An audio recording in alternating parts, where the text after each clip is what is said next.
Hola, ¿cómo están? Bienvenidos. Muchísimas gracias por acompañarnos en un nuevo panel del ciclo Voces que Suman. La comunidad que nos acompaña siempre ya sabe que nuestro propósito es repensar el entorno en el que vivimos. Voces que Suman arrancó hace 4 años.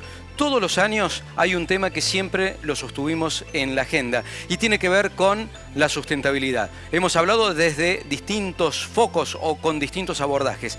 En este caso, hoy vamos a volver a hablar sobre la sustentabilidad con un disparador que tiene que ver con la capacidad que tienen las empresas, las organizaciones, los gobiernos para crear nuevos ecosistemas. ¿Y de qué hablamos cuando hablamos de eso? Mira, me acuerdo cuando era chico, en el colegio, aprendíamos que los ecosistemas tienen que ver, perdón la redundancia, con sistemas biológicos, donde lo que vemos ahí es la relación, la interacción de los organismos vivos y no vivos, es decir, organismos y el ambiente en el que están. Bueno, aquí también se habla de ecosistemas para pensar a cómo las personas, las empresas, las organizaciones, los gobiernos se interrelacionan, cómo cooperan y qué surge de eso.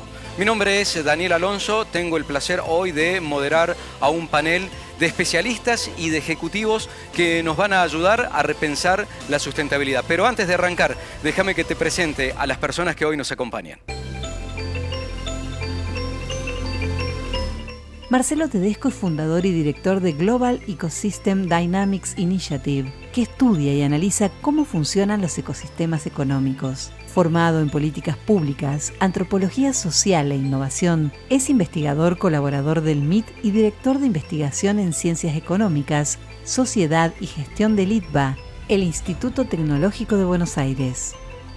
Maximiliano Cueto tiene una larga trayectoria en ventas, desarrollo de tecnología y marketing en la industria agrícola. Es líder de producto de maíz y crop protection para Conosur de Bayer.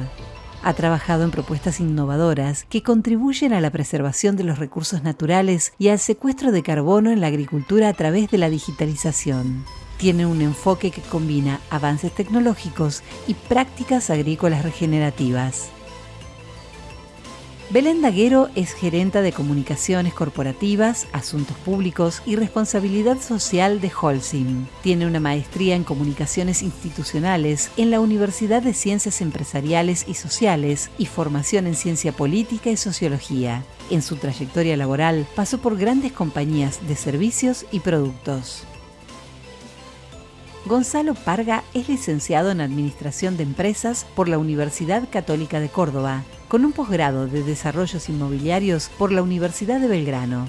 Se ha especializado en temas inmobiliarios y comerciales y participó del programa de alta dirección en el Instituto de Altos Estudios Empresariales. Se desempeña como director de Grupo Edisur.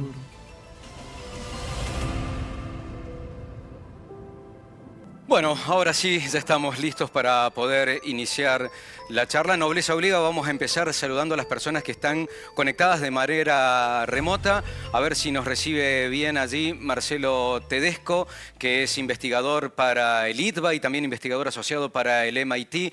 Marcelo, ¿me recibís ahí bien? Lo recibo perfecto, Daniel. Muchísimas gracias por la invitación. Bueno, muchas gracias a vos por participar. También está Maximiliano Cueto de Bayer. Maximiliano, a ver si nos escuchás bien desde allí. Sí, perfecto, Daniel. Buen día para todos. Un placer estar acá con ustedes esta mañana. Buenísimo, muchísimas gracias Maximiliano por participar. Y aquí en nuestros estudios nos acompaña María Belén Daguero de Holcim. ¿Cómo estás, Belén? Bien, muchas gracias. Muchas gracias por la invitación, Daniel. Bárbaro, gracias también por aceptarla. Y Gonzalo Parga, de Grupo Edisur, una empresa desarrollista de aquí de nuestro entorno. ¿Cómo estás, Gonzalo? Muy bien, muchas gracias por tenernos en cuenta. Bueno, bárbaro. Bueno, ya habrán notado que hay empresas que no quiero ser o caer quizás en el pecado de resumirlo o de sintetizarlo de esta manera, pero una empresa dedicada o muy ligada a la construcción, como es Holcim, industria dura, si se quiere, y una empresa desarrollista, pero también ligada en su quehacer a la construcción, Y está Bayer, que es una empresa que entre su cartera o su paleta de productos está interviniendo en el negocio agropecuario. Con lo cual, si se quiere, tenemos dos industrias o dos empresas, dos sectores, que forman parte de una matriz productiva muy tradicional para nosotros y que por lo tanto, entiendo yo, o nos dirán ellos mejor, están muy desafiadas con la agenda de la sustentabilidad. Pero nuestra puerta de entrada o nuestro disparador tenía que ver con esto que les comentaba al principio respecto de lo que nosotros interpretamos como nuevos ecosistemas, pero más que lo interpretemos nosotros, sería mejor escuchárselo a Marcelo Tedesco, que viene estudiando de qué se trata justamente esto de la generación de nuevos ecosistemas o qué entendemos por ecosistemas cuando se cruzan o se atraviesan las cuestiones económicas, pero también pensando en los impactos sociales y ambientales. Marcelo, a ver, ¿cuándo es que surge o de qué manera, cuáles fueron los incentivos que motivaron a empezar a hablar de nuevos ecosistemas o ecosistemas ligados a la economía, pero que tenían que tener una mirada integral de las cosas que hacían en este planeta? Muchas gracias, Daniel. Primero te acercaste bastante a la definición Bueno. tradicional de ecosistemas, ¿no?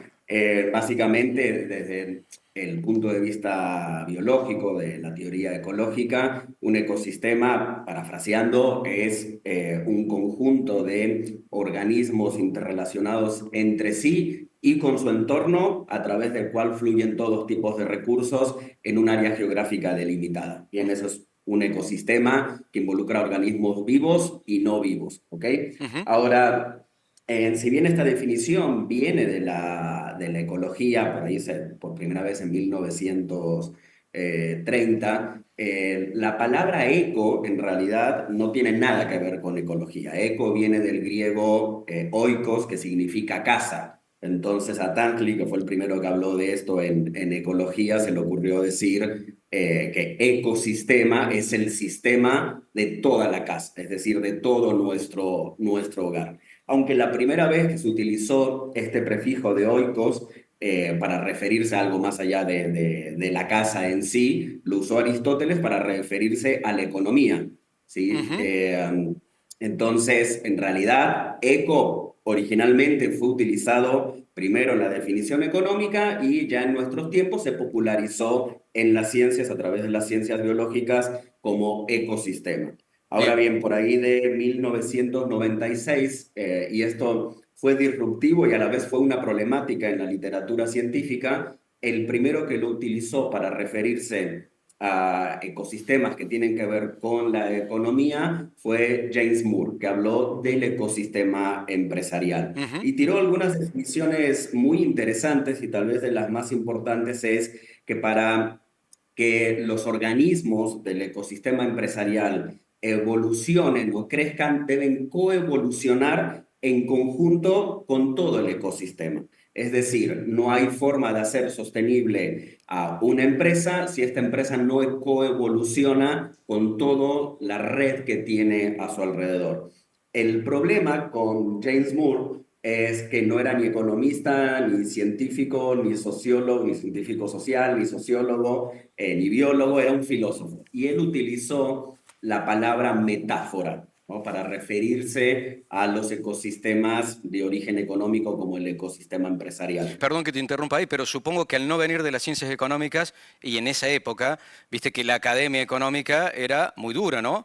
Supongo que, bueno, justamente no habrá tenido mucho plafón respecto de la idea que introducía. De hecho, hay premios Nobel de Economía que son psicólogos y a quienes también les costó mucho introducirse dentro del mundo de la economía, hablando de la economía del comportamiento, por ejemplo, ¿no? Es correcto, pero donde sí tuvo mucha resonancia fue en la ciencia de los negocios, no tanto en la economía ortodoxa, digamos, o la economía mainstream o clásica, sino más bien en la ciencia de los negocios.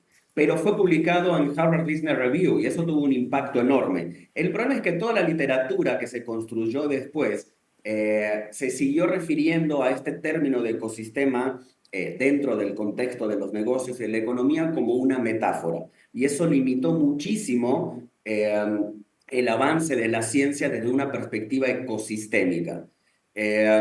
Y bueno, y después se pusieron de moda ya por ahí entre el 2007 y 2010, empezar a usar de forma muy popular el término ecosistema de emprendimiento, ecosistema de innovación, Claro. etc.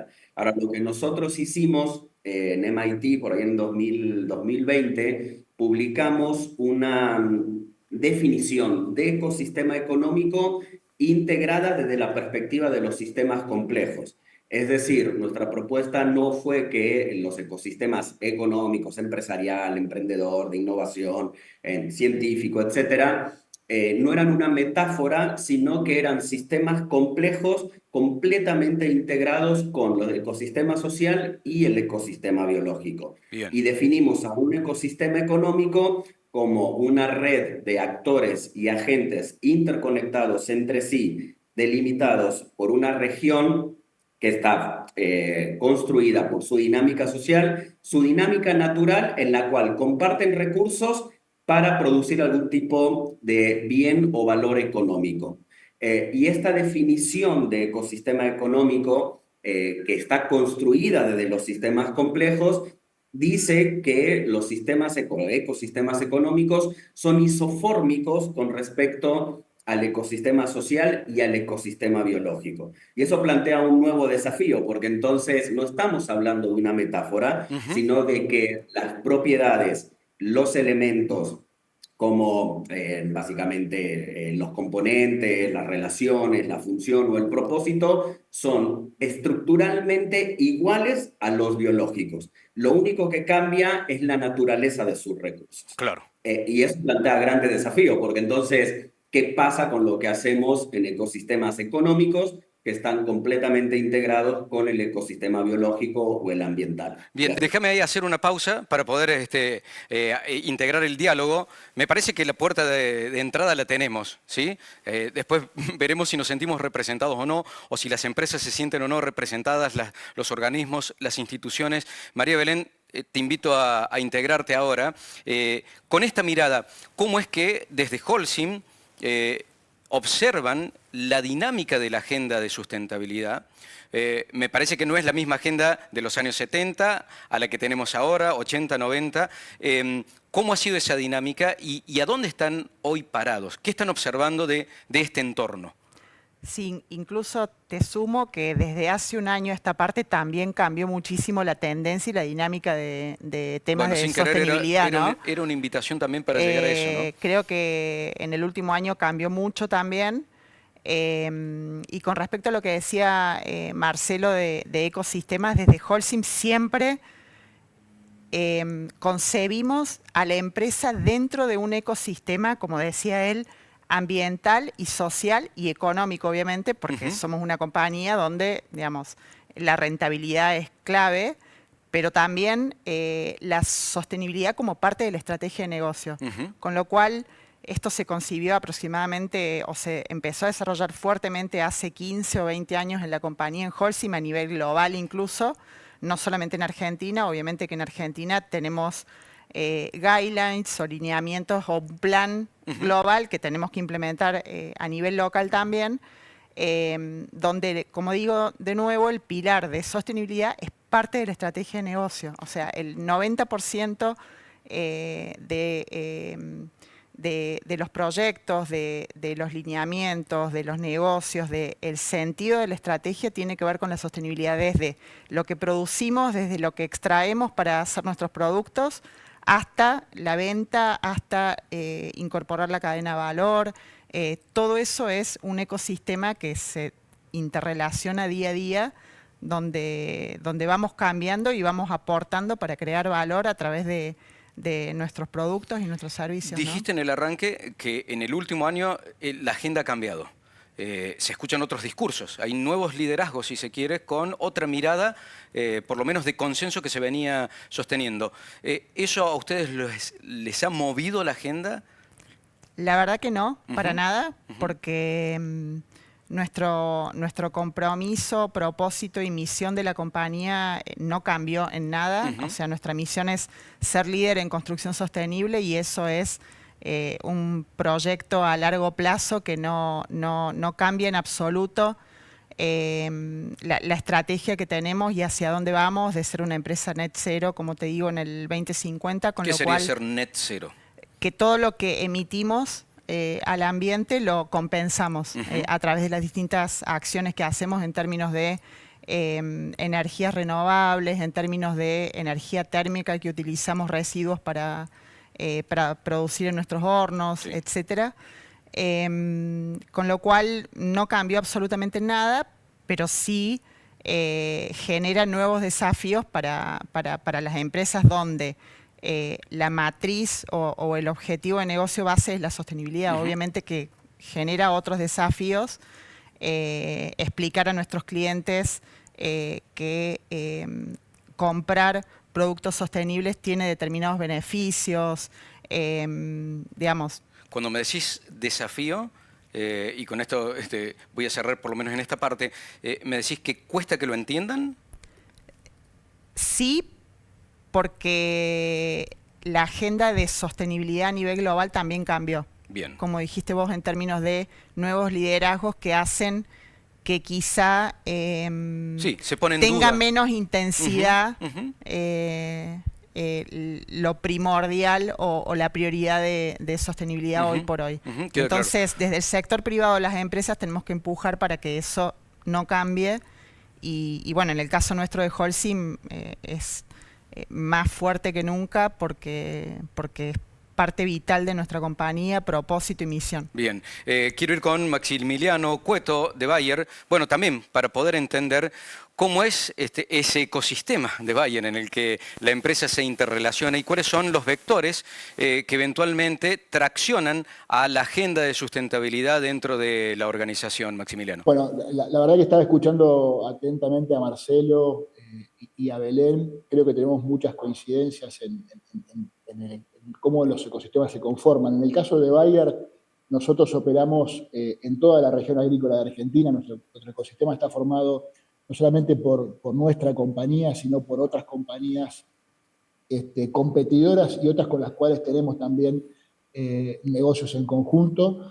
Por otro lado, tenemos un conjunto de productores que son clientes nuestros como parte de ese ecosistema, y por último, esos productores viven en un montón de pueblos del interior de la Argentina. Entonces, todo lo que nosotros hacemos dentro de este ecosistema tiene que ver con esa sustentabilidad, con esta sostenibilidad. Hacemos mucho foco en ese pilar, y es un pilar clave dentro de nuestra organización. Para nosotros, poder llevar a los productores tecnologías que permitan producir más, con una mayor eficiencia del uso de los recursos, y que a su vez nos permita preservar y aumentar la biodiversidad de los ambientes donde nosotros operamos, es clave. Esa es nuestro norte, y hacia ahí vamos con toda nuestra estrategia de negocio. Para nosotros la sostenibilidad, así como decía Belén, es una propuesta de negocio. Bien, y ese propósito,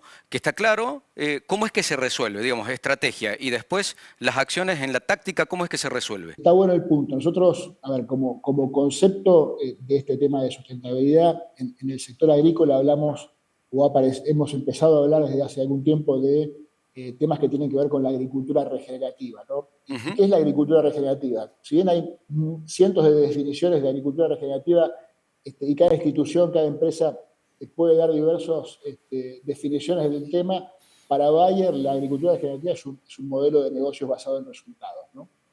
Y ese modelo trae para nuestros productores, para los clientes que usan nuestras tecnologías, 6 beneficios básicos que tienen que ver con un aumento en la producción, un aumento en los rendimientos de los cultivos que esos clientes siembran, un aumento de la productividad, es decir, cómo hacemos para que ese cliente, ese productor que compra nuestros productos tenga un mayor retorno por cada dólar que invierte. Por otro lado, pensamos mucho en lo que tiene que ver con el mejoramiento de nuestros suelos desde el punto de vista físico, químico, biológico, conservación del agua, priorizando la disminución de escorrentía, maximizando la absorción, capturando carbono y reduciendo nuestras emisiones y las emisiones de los sistemas de producción de gases de efecto invernadero. Y por otro lado, este tema que mencionaba anteriormente, que tiene que ver con la preservación y el aumento de la biodiversidad.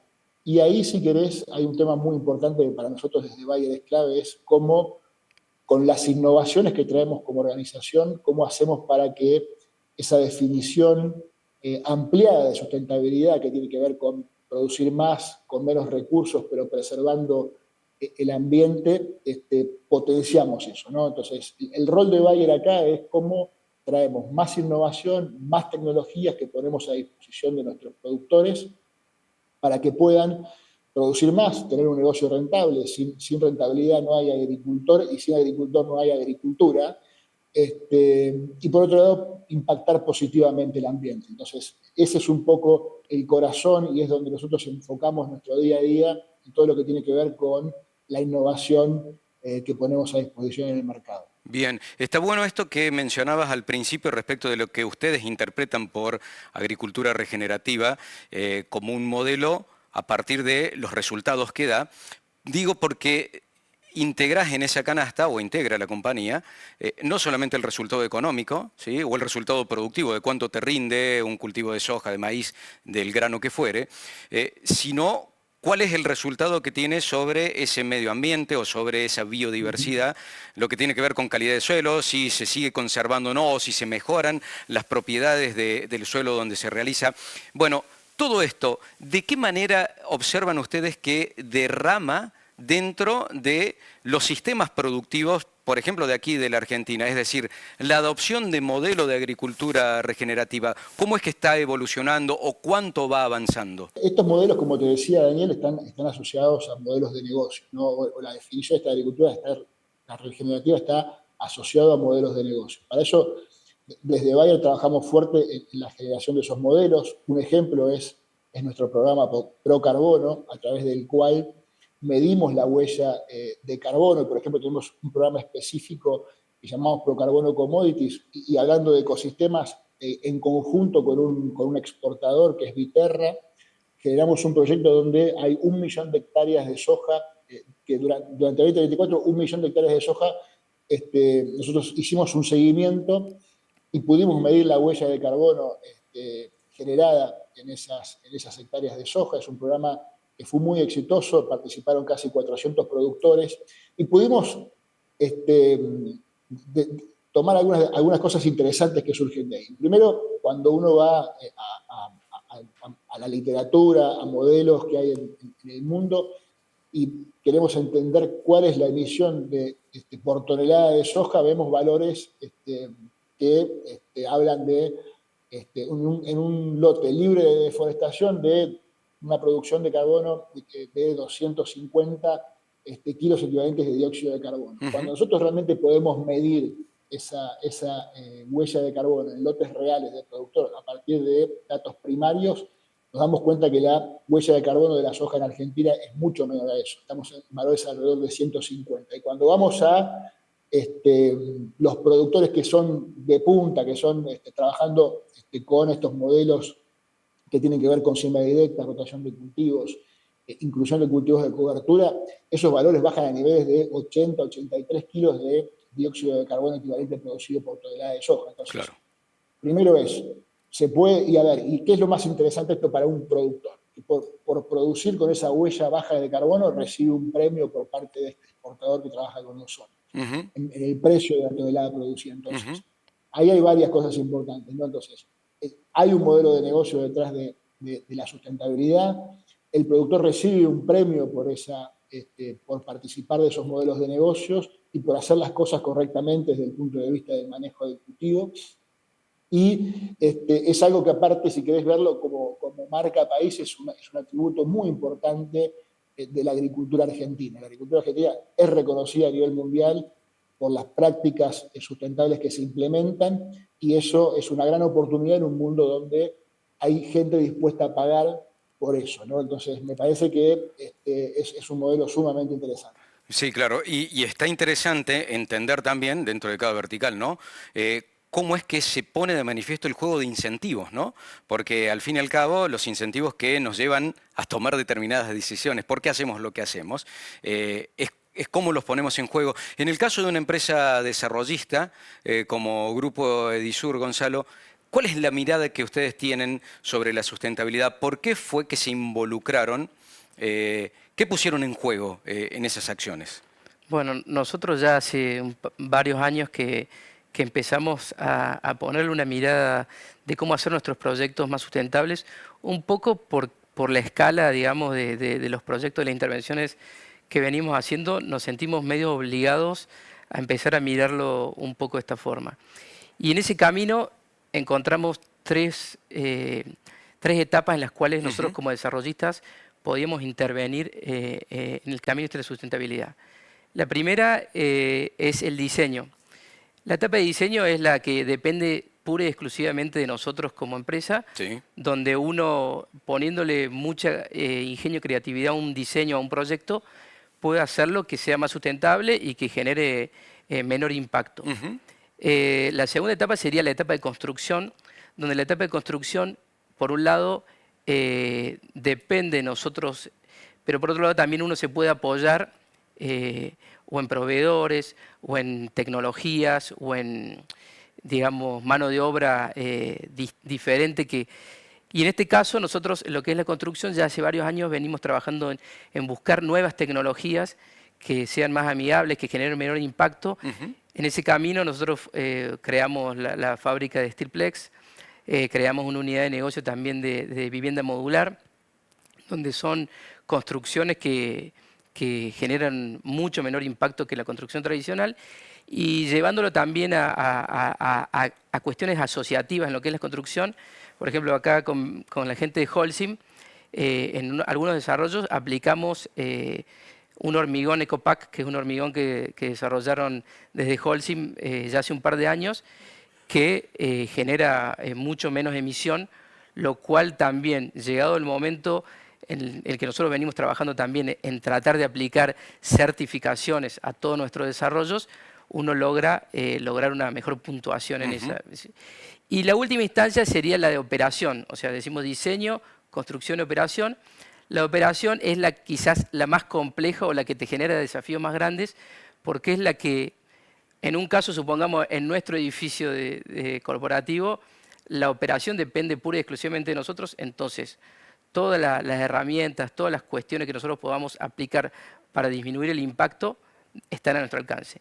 Pero en un desarrollo como Manantiales, de un barrio, de una escala tan grande, muchas de las iniciativas que uno puede realizar para disminuir el impacto no dependen exclusivamente de nosotros. Nosotros podemos hacer un diseño que sea eficiente, podemos construirlo de manera eficiente, pero después hay un montón de cuestiones de agenda posteriores a eso que ya quedan en manos, una parte nuestra, una parte de los mismos vecinos y otra parte también del municipio. Bueno, pero ahí hay un juego que me parece que es muy interesante. Vos mismo lo dijiste, la parte de operaciones termina siendo la más desafiante. La complejidad de que se empiezan a involucrar nuevos actores. Ustedes habían entrado en una fase de certificaciones, pero después la certificación per se, si no tiene la virtuosidad de que se retroalimenta en la comunidad que vive en un desarrollo que ustedes hicieron, termina siendo un sello y nada más que eso, ¿no? Así es.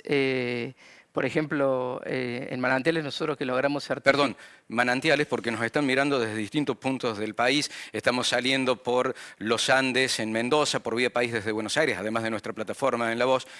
Simplemente para explicar qué es Manantiales. Bueno, Manantiales es un desarrollo de unas 1.100 hectáreas. 1.100 hectáreas, bien. Donde se hizo en el año 2008 un convenio urbanístico con la Municipalidad de Córdoba y se le hizo un cambio en una zona rural donde se hizo un cambio de uso de suelo y se logró desarrollar dándole mayor densidad y distintos usos a esta tierra. Bueno, nosotros hace 2 años logramos la certificación LEED for Cities and Communities, que fue un desafío muy grande. Es la primera comunidad en Argentina que logró esa certificación, pero tal cual, como decías vos recién, Daniel, se nos generan un montón de desafíos porque es una comunidad y que no está todo dependiendo de las gestiones o de las acciones nuestras, entre lo cual hay un montón de cuestiones que surgen posterior a esto. Voy a dar un ejemplo que es la gestión de residuos. La gestión de residuos es algo súper importante, pero que nosotros no podemos garantizar si no hay un involucramiento por parte de los vecinos que habitan Manantiales, de la municipalidad. Es difícil lograrlo. Y en eso hemos tenido algunos casos exitosos y otros casos que no han sido tan exitosos. Puntualmente, en 3 barrios hicimos una primera experiencia con la Municipalidad de Córdoba y con los vecinos de los barrios, con Ecotec y la Cooperativa La Esperanza, donde logramos hacer una selección de los residuos y la verdad que ha sido exitosa. Hemos logrado que los vecinos la tomaran y la valoraran y ha sido súper positiva. Pero un poco son desafíos que no dependen de nosotros, sino que nosotros podemos promoverlo de la mejor manera, pero son ellos los que tienen que también involucrarse. Está claro. Mientras ustedes hablaban, pensaba que en los casos que han ido contando, porque de a poco ya van contando experiencias, ¿no? Cada uno de ustedes tiene aliados.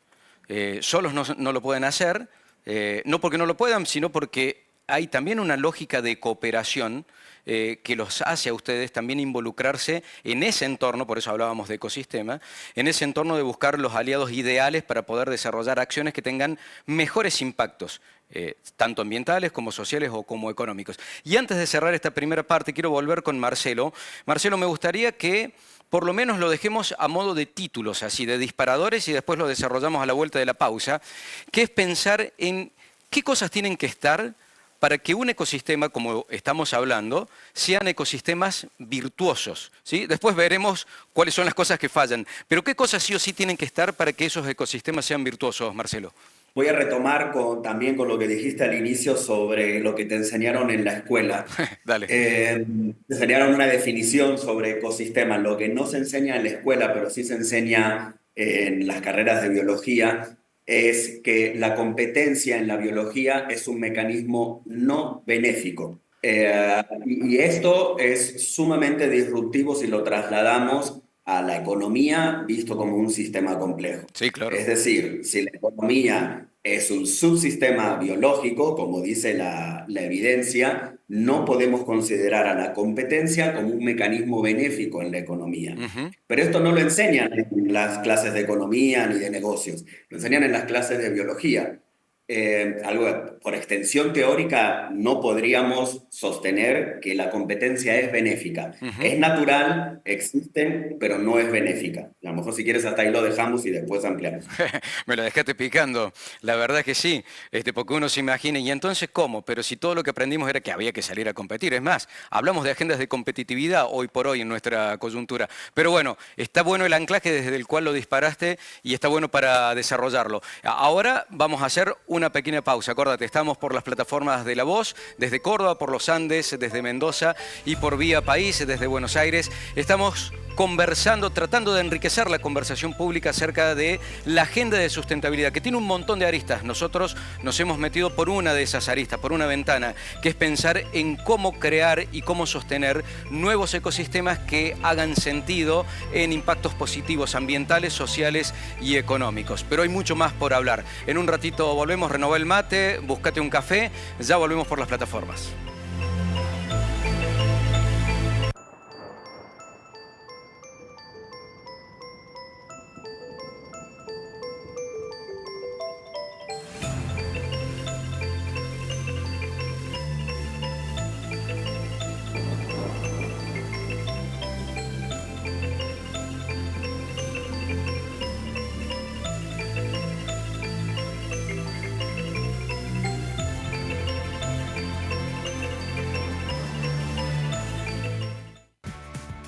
¿Y si el que se cae es él? Para eso está Sancor Seguros. A veces no necesitas muchas respuestas. Necesitas una que sea segura. Sancor Seguros, el valor de dar respuesta.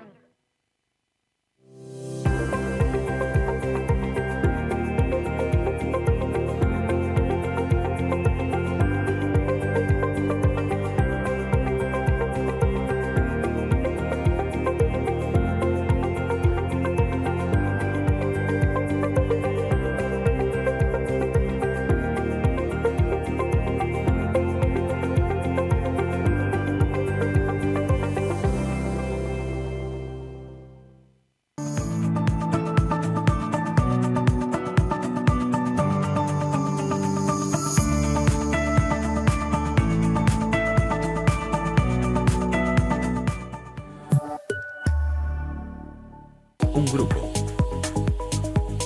3 marcas. Una misma visión. Transformación. Tecnología y diseño. Edisur, Steelplex, Citytech. Somos Grupo Edisur. 25 años desarrollando ciudad.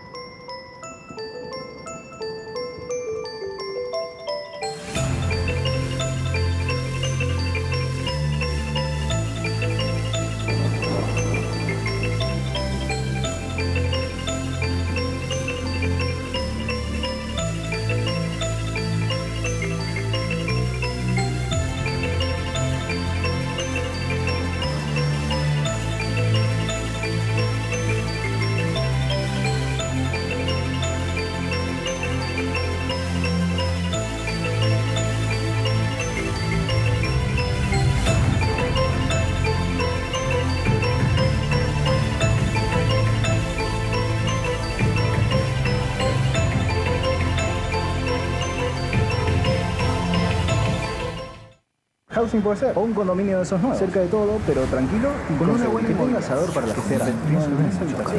Puede ser con gimnasio. Que tenga pileta. Eso no lo negocio. Buscar es un mundo. Encontrar es fácil. En Clasificados La Voz, conectad con miles de propiedades, las inmobiliarias más importantes y toda la información del sector. Clasificados, más de 120 años ayudándote a encontrar.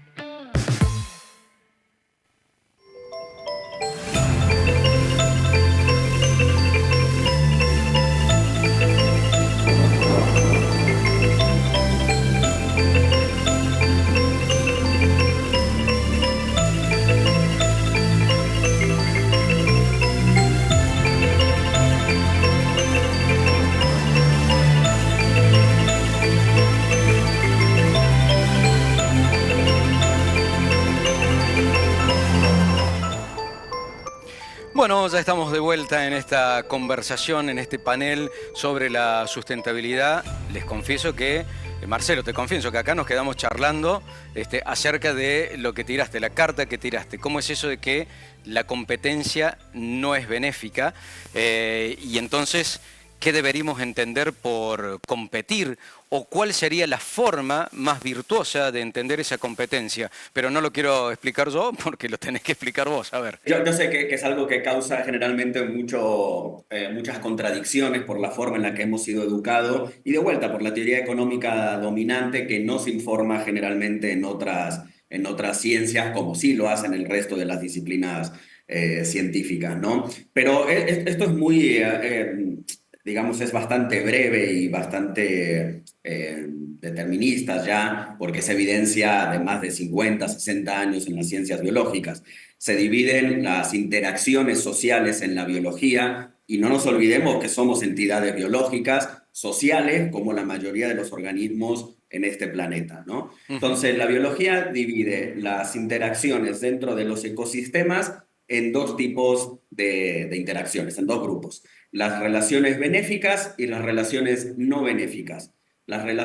¿Y por qué benéficas y no benéficas? O también le dice positiva o negativa, dependiendo del resultado de lo que produce, en términos de largo plazo en los efectos ecosistémicos, ¿sí?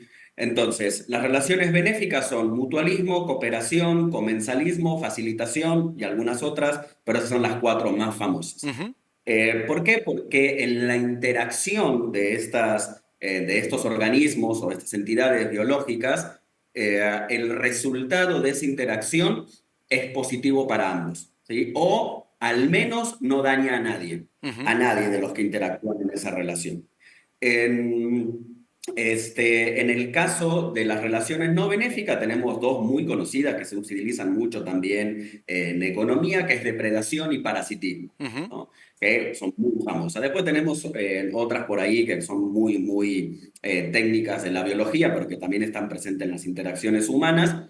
Y después tenemos a lo que la biología define como la relación más dañina de todas, que es la competencia. Porque la competencia produce, en inglés usan una palabra muy fuerte que es harmful. O sea, es profundamente dañina para cada uno de los que interactúan en esa relación. ¿Bien? Y esa es una definición de libro hoy por hoy en las ciencias biológicas, ¿eh? No hay una discusión ya al respecto. El consenso científico por la evidencia es absolutamente amplio. ¿Okay? Pero ¿por qué es una relación no benéfica en la biología y por extensión teórica también en la economía? Básicamente porque uno tiende a destruir los efectos de red, dos, tiende a disminuir la diversidad, tres, tiende al agotamiento de los recursos. La evidencia muestra de que si dos especies o los integrantes de una misma especie compiten a largo plazo, esas especies tienden a desaparecer. Así de grave es la competencia para la biología. Y es bastante fácil de observarlo en la economía, porque además nosotros, en nuestro sistema económico basado principalmente en competencia, y otros mecanismos no benéficos como la depredación y el parasitismo, tendemos a agotar los recursos. Y eso tiende a agotar los recursos no solamente económicos, tiende a agotar los recursos en el medio ambiente. Bien, ahora, entonces, el punto es este. En la biología, lo que aprendemos de los ecosistemas biológicos es que están constituidos principalmente por relaciones benéficas. Es decir, la mayoría de las relaciones de las estructuras de un ecosistema biológico son benéficas. Entre el 70 y el 80% de las relaciones son benéficas. Las relaciones no benéficas, como la depredación, el parasitismo, la competencia, existen, son naturales, no tienen por qué desaparecer, tienen una función, pero generalmente son entre el menos del 20 y el 30% de esas relaciones. Entonces, los ecosistemas que son estables y sostenibles a largo plazo se basan en relaciones benéficas, mutualismo, cooperación, facilitación, comensalismo. Si nosotros tenemos exceso de competencia en un sistema, este tiende a ser no sostenible. Por eso la competencia es una relación no benéfica junto con la depredación y junto con el parasitismo. Bien. El problema es que están educados para pensar que la competencia es benéfica. Ahora, ojo, no estoy usando un término moral, no estoy diciendo que es buena o es mala. No, claro. Estoy dando la definición científica de lo que es aquello que produce la competencia en cualquier tipo de sistema complejo. Bien. Sea económico, sea social o sea biológico. Bien, déjame llevarlo, voy a cometer el sacrilegio de salir de la definición científica para ir a la vida real, a entender de que en la vida real, no sé, existen un montón de grises, si se quiere, digamos. Entonces, ¿de qué manera ves vos que esa interacción puede ser virtuosa aún en entornos donde hay competencia, pero que la competencia eventualmente no sea a un nivel tal que produzca esto que vos mencionás? Y entonces las competencias empiecen a tener espacios de relación en los cuales sea una competencia, de lo cual se habla mucho, ¿no? O una cooperación de mayor escala que da más beneficios a ambas partes o varias partes que si compitiesen continuamente. Supongo que será algo así, ¿no? Sí, creo que con lo que dijiste al final das en la clave. Necesitamos sistemas que tiendan a ser más cooperativos y menos competitivos, no necesariamente eliminar la competencia, porque esto también sería algo que no es natural, ¿no? La competencia existe. Pero creo que lo primero que tenemos que hacer es, uno, empezar a cambiar la literatura. Eso es algo que hemos estado publicando ya, no solamente yo, otros académicos y científicos, es asumir que la competencia es no benéfica y a partir de ahí, entonces trabajar. Es decir, yo asumo que la competencia es una relación natural, pero es no benéfica. Bueno, ¿hasta dónde la puedo llevar? ¿Hasta dónde la puedo usar? O sea, ¿qué es lo que voy a hacer con esta relación que yo asumo que es no benéfica? ¿Y cuáles son los atributos o cuál es el beneficio que obtengo de cooperar más? El problema es que la competencia es más fácil que la cooperación. Sí, claro. Eso es algo histórico. Es más fácil ponerme a pelear con alguien por precio o por lo que sea, a ponerme a cooperar con alguien, ¿no? Porque nos tenemos que poner de acuerdo. La competencia no requiere que te pongas de acuerdo. Pero entonces, de vuelta, creo que es lo que dijiste al final, es crear relaciones que tiendan a ser cooperativas y la competencia que exista de forma natural, que no sea la razón per se de mi forma de relacionarme desde la empresa o desde la economía en general. Y obviamente, como dijiste, en la política pública, no hay organismos que impulsan la competencia. Pero y esto es bastante extraño, porque la competencia tiende a disminuir la diversidad. la reducción de la diversidad tiende a la formación de lo que serían en biología nodos centrales de baja diversidad y en la economía los monopolios. Entonces, impulsamos la competencia porque erróneamente entendemos que eso impulsa la diversidad cuando realmente estamos haciendo lo contrario. La competencia reduce la diversidad y forma monopolios. Y después necesitamos la intervención estatal para hacer que los monopolios se reduzcan, ¿no? Entonces, va al revés la cosa. Creo que desde la política pública y desde la empresa, obviamente, se tiene que impulsar muchísimo más la cooperación para aumentar la diversidad en la economía y tener sistemas más sostenibles. Queda claro. Que creo que hacia ahí va el tema, es volver más sostenible no solo la economía, sino los sistemas que están en lo que la economía está integrado, que es la propia sociedad y el medio ambiente. Con eso me quedo, o con eso me parece que nos tenemos que quedar, sobre todo para esta conversación, de entender a dónde están las claves de esa mejor cooperación, de esa mejor sinergia con otros actores de nuestro entorno. Belén, ¿cómo ves vos la interacción en el mundo en el que ustedes están involucrados de encontrar los puntos de acuerdo, ¿sí? Hay un telón de fondo, ¿sí? El telón de fondo ya lo conocemos, tiene que ver con esta agenda de sustentabilidad, tiene que ver con la manera en la que nosotros hemos venido comiéndonos al planeta en cierta medida. El tiempo que el planeta tarda en poder regenerar esos recursos cada vez es menor, entonces tenemos que ir mitigando y a su vez tratando de regenerar. ¿Cómo son las alianzas? ¿Cómo ves al entorno o al ecosistema de empresas en tu sector que está gestando ese diálogo? Bueno, en el sector de la construcción particularmente, hace ya varios años que el sector en sí, los diversos actores, porque no es solamente Holcim o una empresa productora de materias primas como somos nosotros o soluciones integrales para la construcción, está cambiando muchísimo y en los últimos años de una manera muy acelerada para justamente crear en este ecosistema específico de construcción esta colaboración entre los distintos actores. ¿Es un cambio genuino?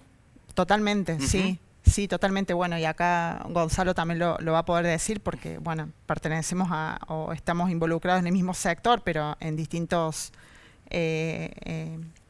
negocios, digamos. Creo que sí, totalmente. Sí, es un cambio genuino y una necesidad básica para seguir subsistiendo como empresa y en un entorno donde tenemos que interactuar con distintos actores y cada vez de manera más compleja y teniendo en cuenta las necesidades concretas de cada uno de los actores. Bueno, Marcelo decía, ¿no? El desafío es que son sistemas complejos. Exactamente. Hay una complejidad. Pero vos al principio, antes de la pausa, habías mencionado, no sé si retuve bien, pero creo que dijiste que el 90% de los proyectos de los nuevos proyectos están todos atravesados por la sustentabilidad, de una u otra forma, dentro del grupo. ¿Qué baja de la casa matriz, digamos, como vector, para que en todo proyecto la sustentabilidad, como decir, che, en el ADN de la empresa está la sustentabilidad ya? ¿Qué es lo que baja de la casa matriz y cómo eso se termina plasmando? Te voy a pedir ahí algunas experiencias de cómo se termina plasmando en proyectos concretos y con impacto. Bueno, nuestro mayor, digamos, desafío hoy por hoy que tenemos a nivel global, como decís vos, en la casa matriz y que tenemos que implementar localmente en Argentina y en toda la región de Latinoamérica, tiene que ver con descarbonizar la construcción. O sea, tenemos que hacer que la construcción utilice cada vez y emita cada vez menos carbono. Con lo cual, trabajamos primero internamente en nuestras operaciones para que cada vez utilicemos materias primas con menores emisiones de carbono, insumos con menores emisiones de carbono, y después tenemos que llevarlo al sector de la construcción afuera de la compañía. Y eso es factible. A ver, los avances tecnológicos están permitiendo ser optimistas sobre eso. Digo, ustedes, en el núcleo del negocio histórico está el cemento, ¿sí? ¿Hay avances tecnológicos que permiten pensar en un cemento amigable con el medio ambiente? 100%. En Argentina aún, digamos, nos falta un camino por recorrer importante, pero en Europa, por ejemplo, Holcim, hay muchísimas, por ejemplo, plantas de cemento en particular y algunas de hormigones también que, para dar un ejemplo concreto y con impacto, funcionan 100% con energía que proviene de los residuos domiciliarios. Ajá. La energía térmica que se utiliza para hacer el clinker, que es la materia prima para el cemento, proviene de los residuos domiciliarios. ¿Y se ha pensado, por ejemplo... Argentina estamos, disculpa, en Argentina, las plantas, por ejemplo, que tenemos hoy por hoy de cemento, utilizamos aproximadamente el 20% de energía térmica de residuos domiciliarios, y en Córdoba particularmente es un ejemplo, digamos, importante a nivel nacional y a nivel regional para Holcim, porque trabajamos de la mano con el municipio de Córdoba y de la provincia también, del gobierno de la provincia, para coprocesar todos los residuos de Cormercor, que es el predio más importante que tiene la ciudad de Córdoba. Que suele ser a través de una unidad propia de ustedes. Exactamente, que se llama Geocycle, que tiene justamente el objetivo principal de procesar los residuos domiciliarios e industriales para poder utilizar esa energía para los hornos de cemento. No, me quedé pensando, con la materia prima, con el clinker, ¿es reemplazable para generar un producto similar al cemento? Hoy por hoy estamos estudiando opciones y posibilidades para producir un tipo de clinker que tenga cada vez menos emisiones. Por ejemplo, hay ejemplos concretos en plantas de Holcim en Francia, donde el clinker está hecho con materias primas o insumos que no generan ningún tipo de emisiones al ambiente. Así que sí se está estudiando. Aún en Argentina, como te digo, nos falta un camino por recorrer, pero sí es posible. Gonzalo, cuando estábamos conversando al principio respecto de lo que yo te decía sobre el trabajo después con las comunidades, pero yo lo pensaba en ese momento focalizado solo a la comunidad de la urbanización. Pero la urbanización que ustedes desarrollan no está sola, o sea, está dentro de un entorno, está dentro de una ciudad, no es un barrio cerrado, esa urbanización en particular. ¿Cómo es el trabajo en la relación con el entorno, con vecinos de otras zonas que, a ver, las realidades hoy urbanas de nuestro país nos muestran mucha fragmentación, ¿sí? Barrios con un determinado desarrollo pegado a un barrio deprimido, vulnerable. ¿Ustedes intervienen en trabajos de ese tipo de manera propia con la municipalidad? ¿Cómo están manejando esa situación? Sí, a ver, como decía al principio, la escala de manantiales, las intervenciones, ya sea en infraestructura o en el diseño, impactan sin lugar a duda no solamente al proyecto de manantiales, sino a toda la ciudad de Córdoba. Y en ese camino, como decías vos, tenemos, y como pasa en la mayoría de los desarrollos de Córdoba, donde tenés un barrio de un determinado sector social y seguramente al lado tenés un barrio carenciado. Y Manantiales no es la excepción, y tenemos varios sectores en los cuales nosotros venimos trabajando. Hay un proyecto que también lo vinculo a lo que recién hablamos de cooperación. Un aliado que para nosotros es fundamental para trabajar es la municipalidad.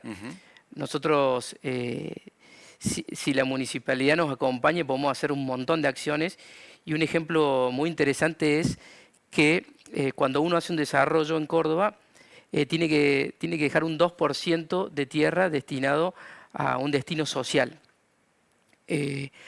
Bueno, por la escala de Manantiales era un volumen grande de tierra, y nosotros al lado de Manantiales hay un asentamiento que se llama Villa La Lonja, un barrio popular en el cual está, digamos, cuando uno ingresa a Manantiales, y es un barrio complejo que se encuentra metido, digamos, a casi 5 minutos del centro. Debe ser el asentamiento más cercano al Es uno de los más cercanos.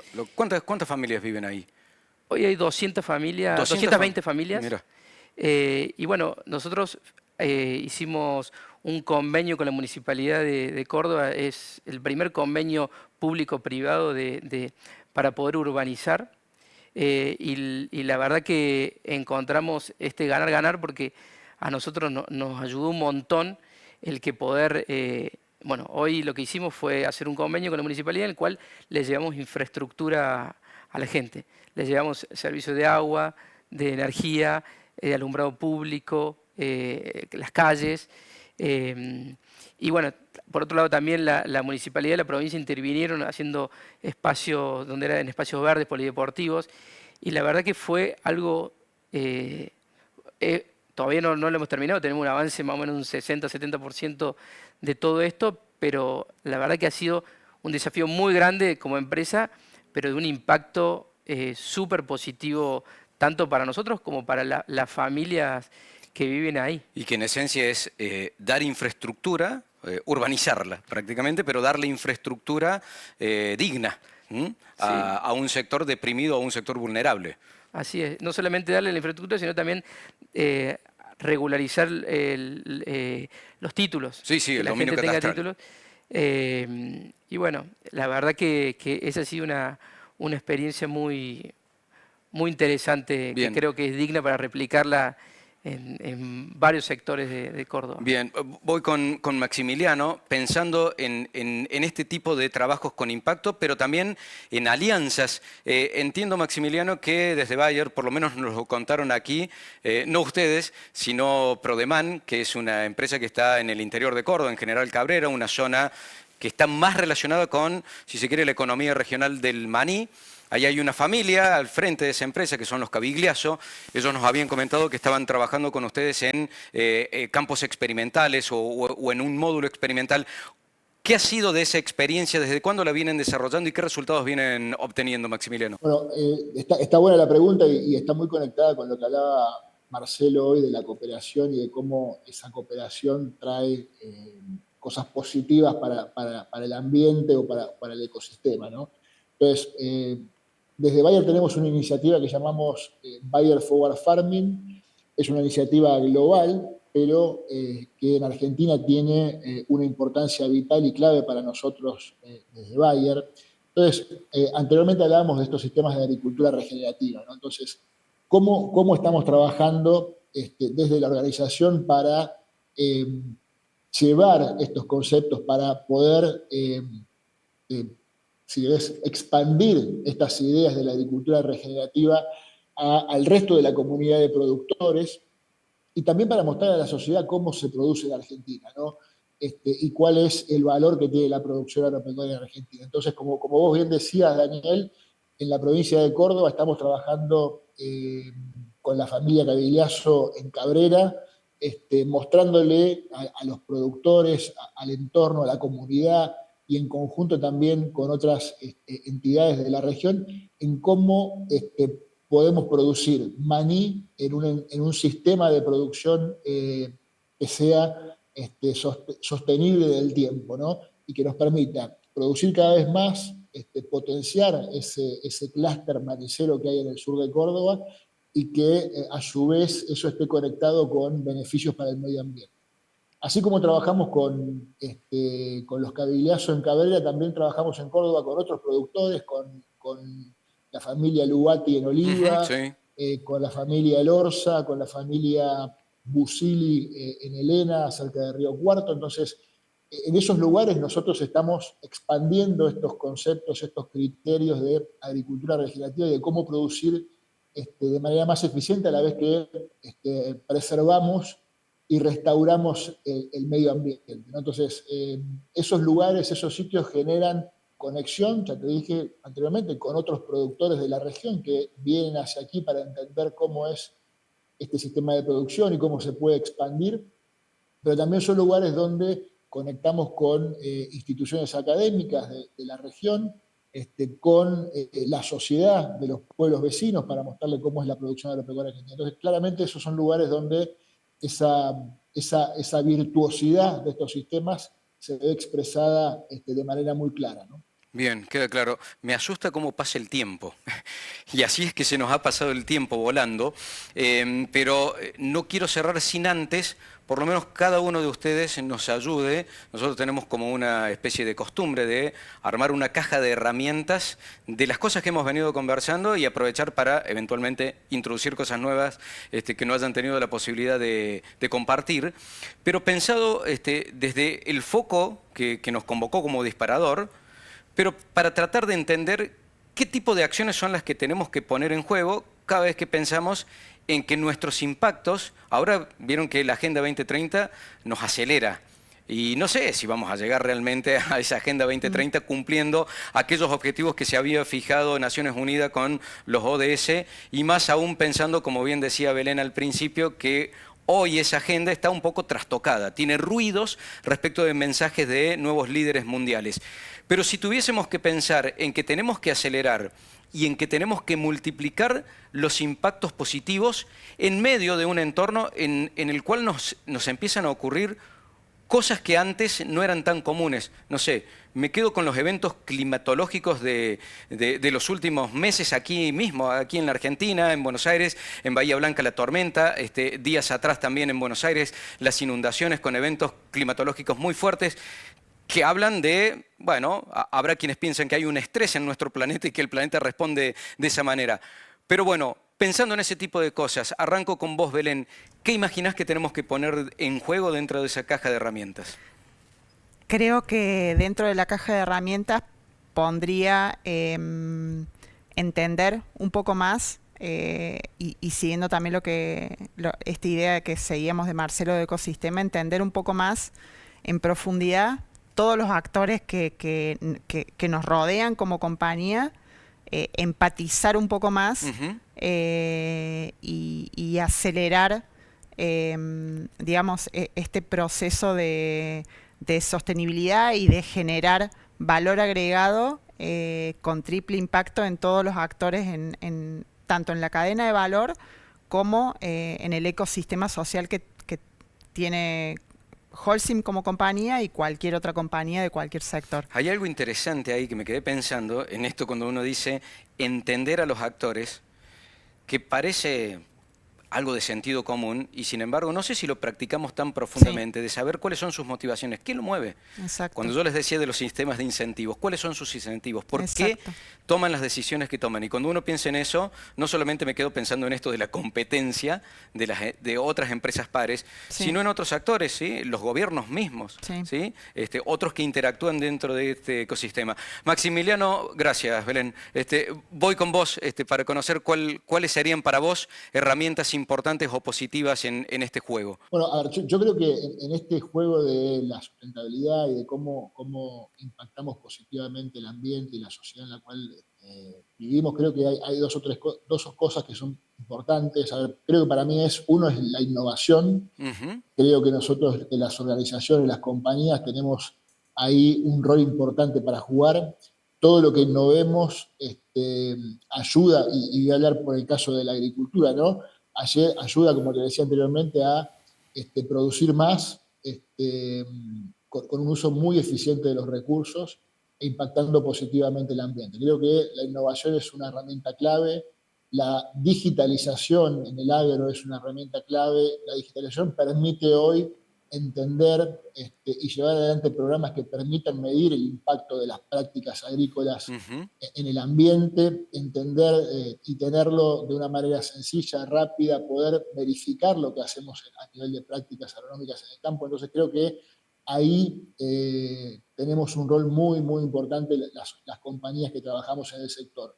Y si querés, por último, para reforzar algo que también mencionaba anteriormente, la cooperación, el conectar, en el caso de la agricultura, con los productores, poder expandir ideas, poder expandir buenas prácticas de manejo, es algo que es clave para la sostenibilidad y es clave para este sector, ¿no? Y es algo que diferencia al sector agrícola argentino en el mundo. Y eso para nosotros creo que es sumamente importante. Coincido en eso, las redes que ha formado el agro, tanto desde la Asociación de Siembra Directa, APRESID, o los grupos CREA, tienen un enorme valor en datos, en información y en cómo tomar decisiones en conjunto.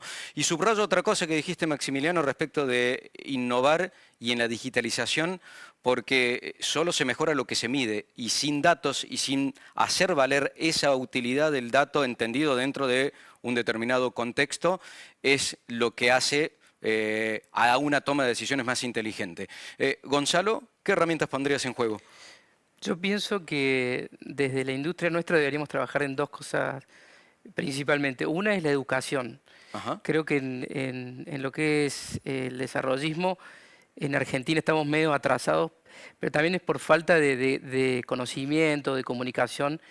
Entonces es importante que quizás la gente que esté más involucrada en este tipo de cuestiones comparte información, Es importante que los clientes, nuestros clientes conozcan, nuestros proveedores, digamos, las instituciones educativas. Es muy importante que esto, por supuesto que las generaciones más jóvenes estos temas los tienen mucho más metidos en la cabeza que por ahí las anteriores. Y la otra, para mí, variable que es crítica, que pasa mucho en otros países donde estos temas ya son mucho más naturales, están avanzados, es lograr incentivos.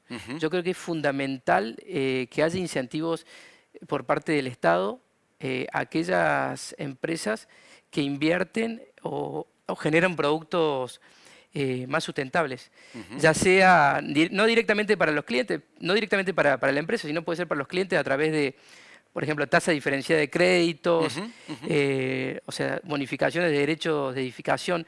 Tiene que haber un incentivo para que esto se naturalice y termine siendo que todo lo que hagamos, construyamos, lo tengamos como una materia natural, digamos. Viste que hay una teoría de uno de los premios Nobel de Economía que habla de el pequeño empujoncito de Nietzsche. Tiene un libro escrito sobre eso.